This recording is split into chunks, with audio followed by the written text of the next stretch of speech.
$50 spread exposed. Open your brokerage app right now. Look at silver. You see $73. But in Tokyo, at this very moment, physical silver is changing hands for $130. Not tomorrow, not in a prediction. Right now, the United Arab Emirates, $115. China, $110. A $50 gap has opened between what your screen shows and what the metal actually costs to buy. This is not a premium. This is a fracture. And the question is not if you'll be affected. The question is, do you understand what just happened before the rest of the world does? Welcome to Financial Revelations. If you've been watching the markets long enough to remember when information moved slower, when a phone call to your broker meant something, then you know that what we're about to discuss isn't noise. This channel exists for those who prefer analysis over entertainment, substance over hype. If that resonates with you, consider subscribing, not because we ask everyone, but because we value those who think before they act. And before we begin, we're curious. Where in the world are you watching this from? Are you in the United States, watching the same $73 price we're about to dissect? Or are you in Asia, where you're already living inside the price disruption we're documenting? Drop your location in the comments, because geography, as you're about to see, now determines financial reality. Now, let's begin with what happened in Tokyo. On Friday, January the 2nd, 2026, a financial analyst in New York opened his trading terminal at 9:30 a.m. Eastern Time. He checked the spot price of silver, $73 and for normal fluctuation, nothing alarming. But at that exact moment, 10:30 p.m. in Tokyo, a different reality was unfolding. A Japanese businessman walked into a precious metals dealer in the Ginza district. He asked the price for a standard 1-ounce silver coin. The dealer quoted him 19,000 yen. At current exchange rates, that equals $130 per ounce. Not $73, $130. The businessman wasn't surprised, because every dealer in Tokyo was quoting similar numbers. This wasn't an isolated incident, it was the new normal. The analyst in New York would later discover something that would fundamentally challenge his understanding of how markets operate. Silver wasn't trading at one global price anymore. It was trading at two prices, separated by $50, separated by an ocean, and separated by a reality that most investors hadn't yet recognized. In the United Arab Emirates, dealers were demanding $115 per ounce for physical delivery. In China, the price had crossed $110. Across Asia and the Middle East, anyone wanting to hold actual silver in their hands was paying premiums that defied traditional market logic. A premium is normal in precious metals. It covers minting costs, dealer margins, shipping. Historically, premiums range between 5% and 15% above the spot price. That's standard. That's how the system has always worked. But 75%, that's not a premium. That's a price discovery failure. The question market observers were asking wasn't just, why is this happening? The question was, which price is real? Because here's what makes this situation unprecedented. When someone in New York looks at their screen and sees $73, they're looking at the paper price. This is the price determined by futures contracts on the COMEX exchange in New York, by ETFs that promise silver exposure, by derivative instruments that settle in cash, not metal. It's the price of a promise. But in Tokyo, in Dubai, in Shanghai, people aren't buying promises. They're buying metal. And metal, it turns out, costs $130. This isn't the first time physical and paper prices have diverged in precious metals markets. In 1980, during the Hunt Brothers silver squeeze, premiums spiked as physical supply tightened.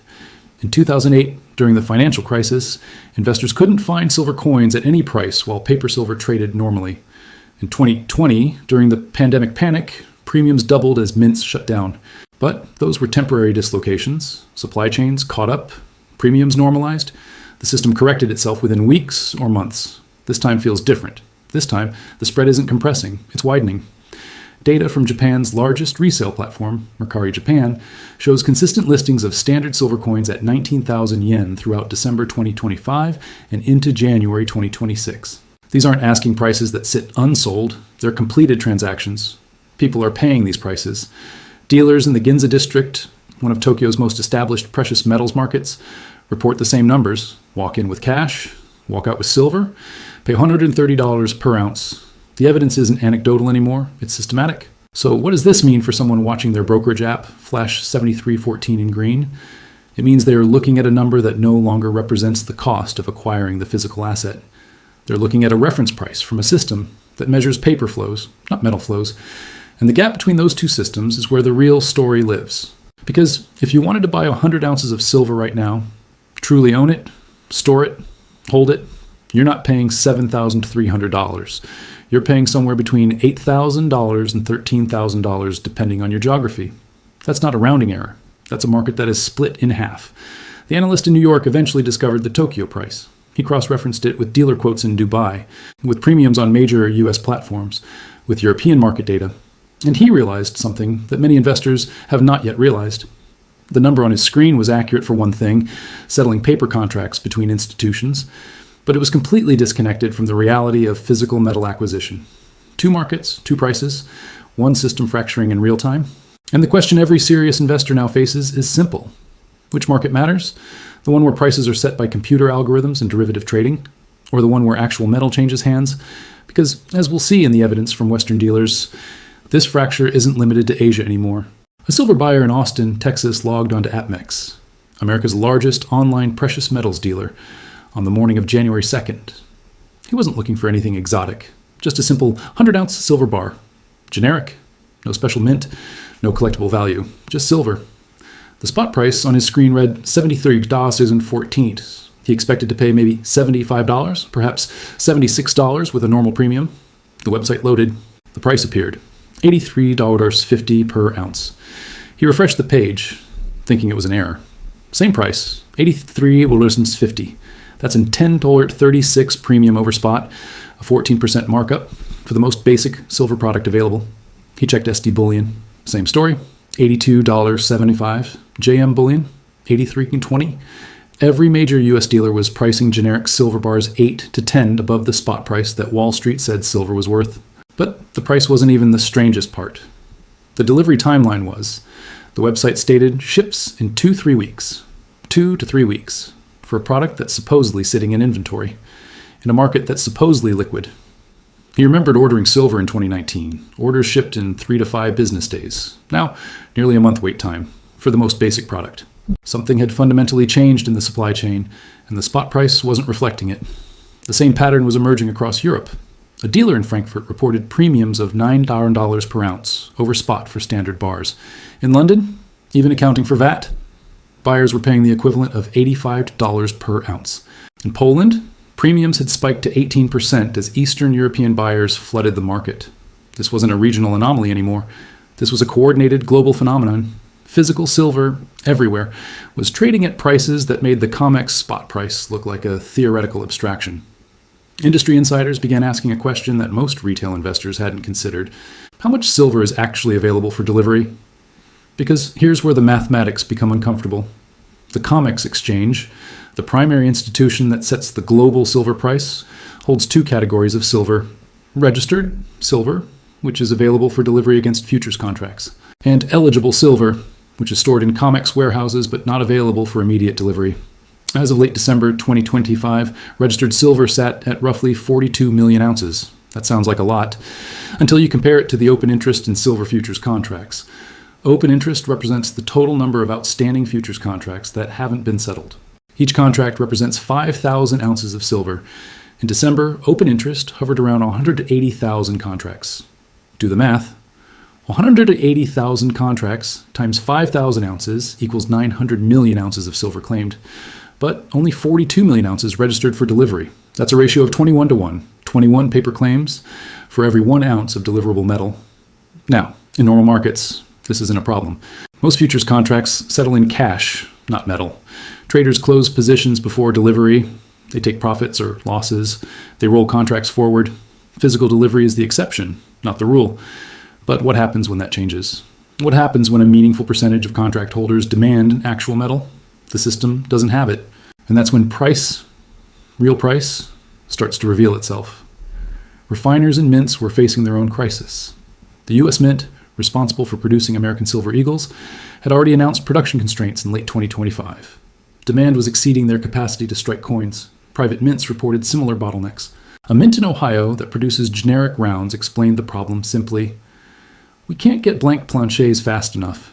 Refiners are backlogged. Even when we get raw material, our production lines are running 24/7 and still can't keep up. Global silver mine production runs about 1 billion ounces per year.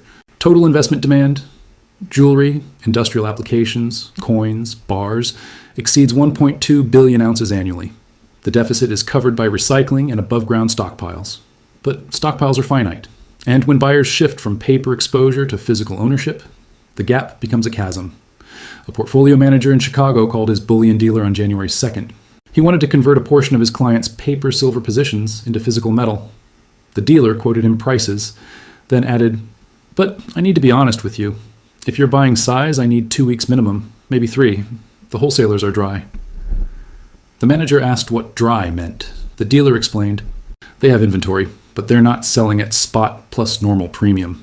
They're holding back. They know something's shifted. They're waiting to see where this settles." Wholesalers, the middlemen between refiners and retail dealers, were becoming reluctant sellers, not because they didn't have silver, but because they suspected the price they'd have to pay to replace it would be higher than what they could sell it for today. That's not normal market behavior. That's hoarding. That's the behavior of people who believe the official price is wrong. The buyer in Austin never completed his order. He decided to wait, thinking premiums would normalize. But 3 days later, he checked again.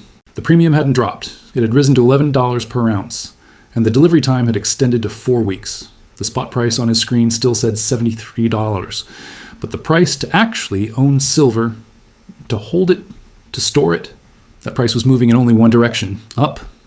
And the question facing every investor was becoming unavoidable.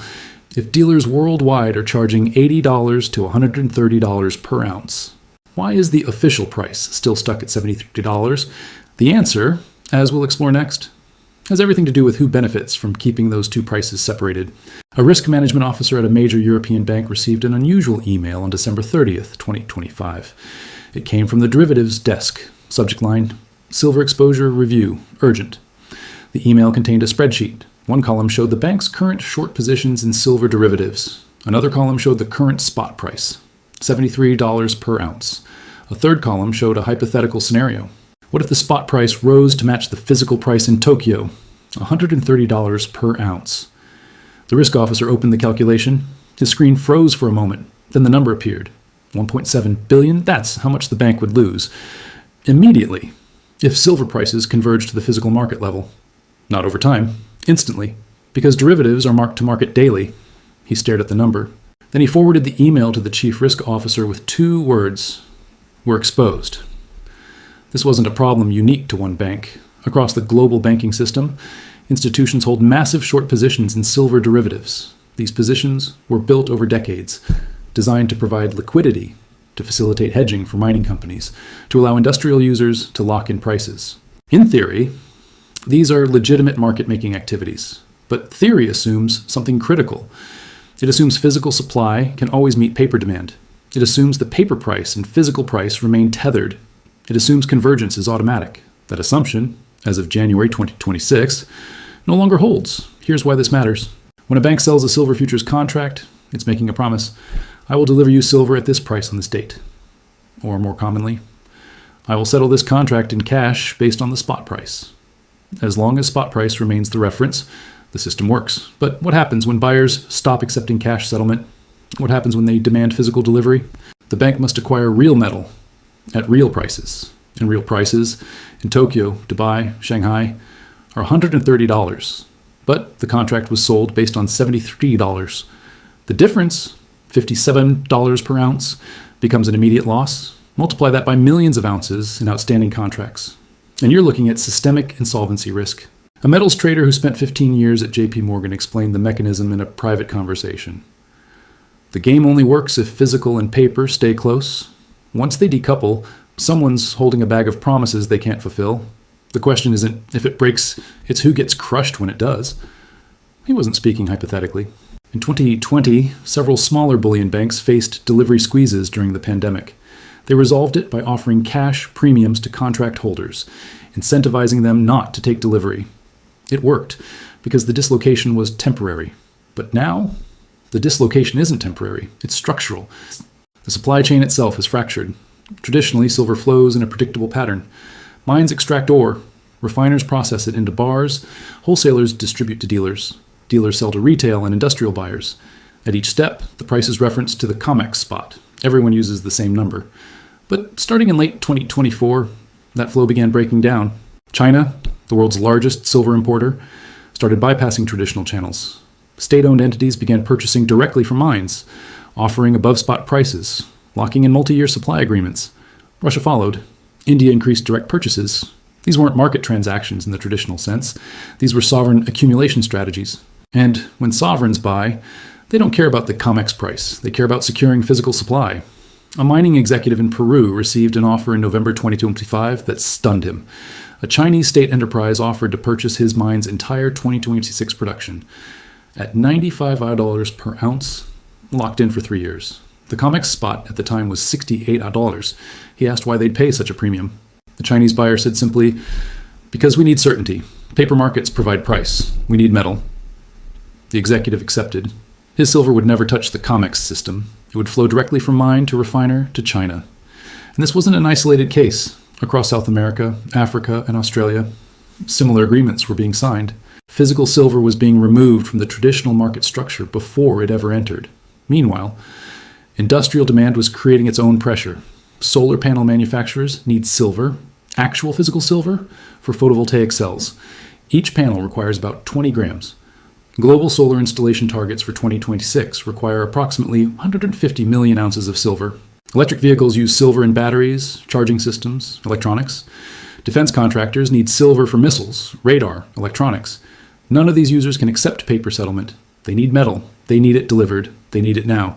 And when they go to secure supply, they're competing with sovereign buyers, with stackers, with investors who've realized the paper system is a mirage. A supply chain analyst for a major electronics manufacturer sent an internal memo in late December. Our silver costs have increased 28% in Q4, despite spot prices remaining flat. Suppliers are quoting premiums we've never seen. Recommend securing 18-month inventory immediately, regardless of cost. This is how industrial users think when they sense supply constraints. They don't wait for the spot price to confirm the problem. They secure supply first, and every ounce they lock up is one less ounce available for delivery against futures contracts. The risk officer at the European bank ran another scenario. What if they tried to close their short positions, buy back the contracts, exit the exposure? He modeled it. If they attempted to purchase the physical silver, needed to cover even 20% of their paper position. The act of buying would drive physical prices higher, which would trigger more margin calls on their remaining positions, which would force more buying. A feedback loop, a trap. The only way to avoid losses was to keep the paper price suppressed, to maintain the illusion that silver is worth $73, even as the physical market screams $130, to keep the COMEX functioning as the price reference, even as it loses connection to physical reality. But there's a problem with that strategy. It requires continuous supply of physical silver to prevent delivery defaults. And as mines sign direct deals with sovereigns, as wholesalers hoard inventory, as industrial users stockpile, as retail buyers demand metal instead of ETFs, the available supply shrinks. Eventually, the math becomes impossible. Eventually, someone holding a futures contract demands delivery, and the warehouse is empty. That's when the system doesn't just fracture, it shatters. The risk officer closed his spreadsheet. He knew what the numbers meant. The bank couldn't allow silver prices to converge. Not because they didn't want to, because they couldn't afford to. The losses would be immediate, catastrophic, potentially existential. So the paper price would stay low, and the physical price would keep rising, and the gap between them would widen, until something forced resolution. The question wasn't if that moment would come. The question was who would be positioned correctly when it did. A manufacturing executive in Stuttgart sat in his office on January 3rd, reviewing supplier contracts. His company produces high-precision medical equipment. Every device requires silver for conductivity, for reliability, for components that cannot fail. His current contracts locked in silver at $68 per ounce through March 2026. After March, he'd need to renegotiate. He called his procurement director. "What's our silver exposure for Q2 and Q3? The director pulled up the numbers. "We need approximately 8,000 ounces secured by April 1st. The executive did the calculation in his head. At current physical prices, $130 per ounce. Well, that's over $1 million. His budget was built assuming $75. He had a choice to make. Lock in supply now at elevated prices and accept the cost overrun, or wait, hope premiums normalize, and risk not having the metal when production schedules demanded it. He chose certainty over optimism. Secure the full amount. Today, I don't care what it costs. This is how supply chains respond to structural shortages. They prioritize availability over price. Across different sectors, decision makers were running similar calculations. A solar panel manufacturer in California faced the same dilemma. A defense contractor in Virginia made the same choice. An electronics firm in Taiwan issued the same directive: buy now, secure supply. Worry about cost later, because there's a principle in operations management that every experienced executive understands. You can manage a cost overrun. You cannot manage a production shutdown due to material unavailability. One is a financial problem, the other is an existential crisis. For investors, the calculation was different but equally urgent. A wealth manager in London reviewed his clients' precious metals allocations. Many held silver exposure through ETFs, exchange-traded funds that promise silver backing. The largest silver ETF, SLV, holds approximately 450 million ounces in trust, or so the prospectus claims. The manager read the fine print. The ETF could settle in cash under certain circumstances. It could hold unallocated silver, meaning the metal wasn't specifically assigned to shareholders. It relied on custodians, who held the physical metal in vaults. But what if those custodians faced their own delivery pressures? What if the metal listed on the ETF's balance sheet was also claimed by futures contracts, by other ETFs, by banking obligations? The manager realized something uncomfortable. His clients didn't own silver. They owned a claim on silver, a piece of paper that promised access to metal. And if the Tokyo situation was any indication, paper promises and physical metal were no longer the same thing. He called a private vault service. I have clients who want to convert ETF positions to physical holdings. What's your capacity? The vault operator paused. We can accommodate storage, but sourcing the metal, that's going to take time. And current premiums are running $9 to $12 over spot for allocated storage products. The manager asked about delivery timelines. 6 to 8 weeks for size, maybe longer if demand continues. 6 to 8 weeks. In a market where prices were moving $5 to $10 per week, the window for converting paper to metal was narrowing. A different type of investor was watching this unfold with quiet confidence. A retired engineer in Arizona had been buying physical silver since 2018. Not large amounts, just 30 to 50 ounces per quarter. He stored it in a home safe, allocated, segregated, entirely his. No counterparty risk, no custodian, no promise, just metal. He checked the premium charts in early January. The silver he bought in 2022 for $24 per ounce was now valued at $73 on paper. But if he tried to sell it, dealers were offering $80 to $85. He hadn't been a genius. He hadn't predicted the Tokyo shock. He simply understood one principle. Physical assets cannot be printed, diluted, or promised into existence. They must be mined, refined, and held. And when the gap between paper claims and physical reality widened, those holding the physical controlled the real value. But the engineer also understood something many new buyers didn't. You cannot exploit the geographic arbitrage directly. The spread between $73 in New York and $130 in Tokyo wasn't a free lunch. Export restrictions exist. Shipping costs add up. Authentication requirements complicate logistics. VAT and import duties eat into margins. By the time an individual attempted to buy in New York and sell in Tokyo, the spread would evaporate. The opportunity wasn't in arbitrage. The opportunity was in recognition. Recognizing that the physical market was revealing what the paper market couldn't admit, silver was mispriced. A hedge fund manager in Connecticut ran 3 scenarios on his risk models. Scenario 1, convergence upward. Paper prices rise to meet physical prices. Silver hits $110 to $130 within 6 months. Mining stocks explode. ETFs surge. Futures contracts become profitable. But banks with short exposure face catastrophic losses. Some might fail. Counterparty risk becomes acute. Scenario 2, convergence downward. Physical premiums compress. Tokyo prices fall back toward $75 to $80. Supply normalizes. The system stabilizes. Paper and physical realign. This requires either a collapse in physical demand or a massive surge in supply. Neither seemed likely in the near term. Scenario 3, permanent bifurcation. 2 markets emerge and stay separated. Paper silver trades in one realm, used by institutions for hedging and speculation. Physical silver trades in another, used by sovereigns, industries, and individuals for actual ownership. The 2 prices never converge. They simply serve different purposes. This had precedent. In gold, London and Shanghai prices sometimes diverge based on local demand and capital controls. In oil, Brent and WTI crude serve different markets despite being the same commodity. Perhaps silver was entering the same reality. The hedge fund manager made his decision. He allocated 8% of his fund to physical silver, stored in allocated vaults in Switzerland and Singapore. He added another 5% to mining equities in jurisdictions with stable juncture frameworks. And he maintained a small short position in silver futures as a hedge against scenario 2. Diversification across the scenarios, not a bet on one outcome. a positioning strategy that acknowledged uncertainty while capturing asymmetric upside. For the average investor watching this unfold, the strategic framework was simpler. If they believed the physical market was revealing true price, then holding paper exposure was accepting counterparty risk without compensation.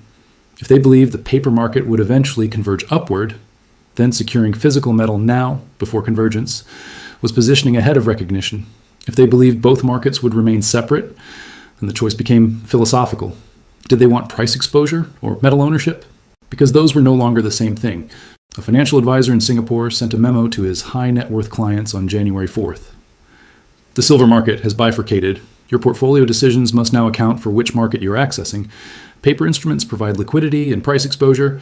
Physical holdings provide ownership and supply certainty. The premium you pay for physical is not a cost. It is the price of eliminating counterparty risk in a system showing structural stress. He recommended a 70-30 split, 70% in liquid instruments for tactical flexibility, 30% in physical holdings for strategic insurance, not because he could predict which scenario would unfold, but because he recognized the system had changed. The manufacturing executive in Stuttgart received his silver shipment on January 18th, 8,000 ounces, delivered in sealed boxes, authenticated by assay. He paid $132 per ounce after shipping and insurance. His CFO reviewed the invoice and winced. That's 76% over the spot price listed in our financial models. The executive nodded. And if we hadn't secured it, we'd be shutting down production in April. Log it as supply chain risk mitigation. We'll adjust pricing on the next product cycle.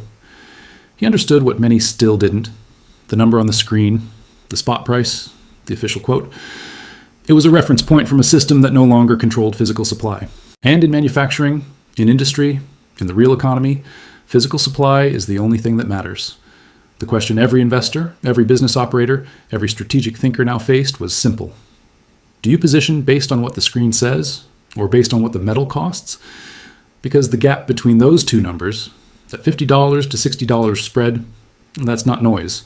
That's not temporary volatility. That's the market telling you, in the clearest possible terms, something fundamental is broken. And those who recognize it first, those who adjust their positioning accordingly, those who understand that price discovery has moved from paper exchanges to physical delivery markets, they won't need predictions. They'll simply need metal.